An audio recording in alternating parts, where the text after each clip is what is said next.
Direction le Cameroun maintenant, dans la région de l'Amadoua. Vous allez découvrir que la viande séchée fait fureur. On appelle ça le kilichi, fait à base de viande de bœuf, de poulet ou de poisson. Il se conserve pendant au moins 6 mois. Il est destiné à la grande consommation. Cette denrée est entrée dans les habitudes des populations locales et même au-delà des frontières nationales. C'est un reportage de notre correspondant local, Dewa Aboubakar.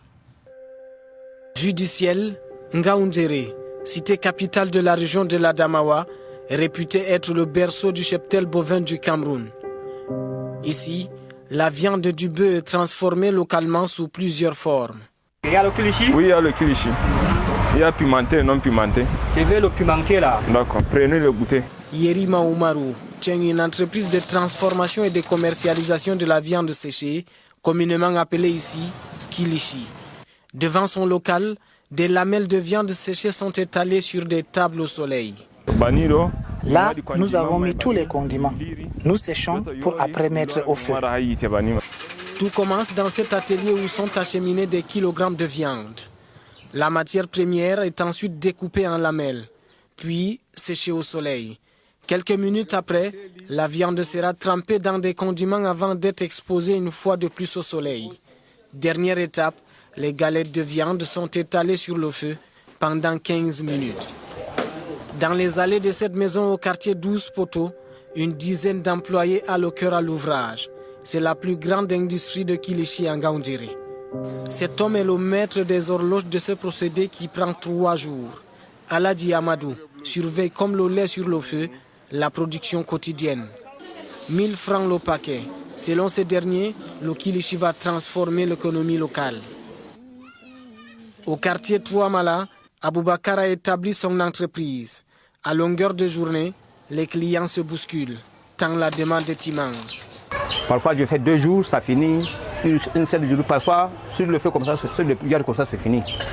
Les clients, il y a les clients ici à Ngaoundéré, et il y a l'autre qui est ailleurs, il y a l'autre qui part à Paris, envoyer pays extérieurs comme ça. Il y a l'autre qui achète encore pour revendre. Pour satisfaire cette demande de plus en plus forte et exigeante, Ali Aoudou met au point le kilichi du poulet et du poisson. Car tout le monde ne consomme pas la viande rouge.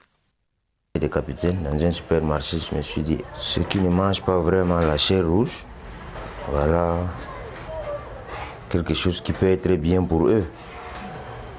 C'est là où m'est venue l'idée de faire le kilichi de poisson.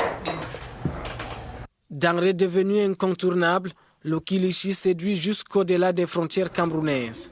Tous les amis qui quittent du nord ou bien du sud en passant par la ville de Ngaoundéré ont un arrêt stratégique, un arrêt kilichi. Quand je suis de passage ici, les collègues demandent, ils apprécient trop le kilichi. Donc je suis venu pour en prendre et voyager pour les ravitailler un peu avec du kilichi. Le mets se conserve pendant plusieurs mois. Il garde sa saveur intacte. Il fait désormais partie des habitudes alimentaires au Cameroun. Une provision incontournable pour les voyageurs au départ de Ngaoundéré. Et pour clôturer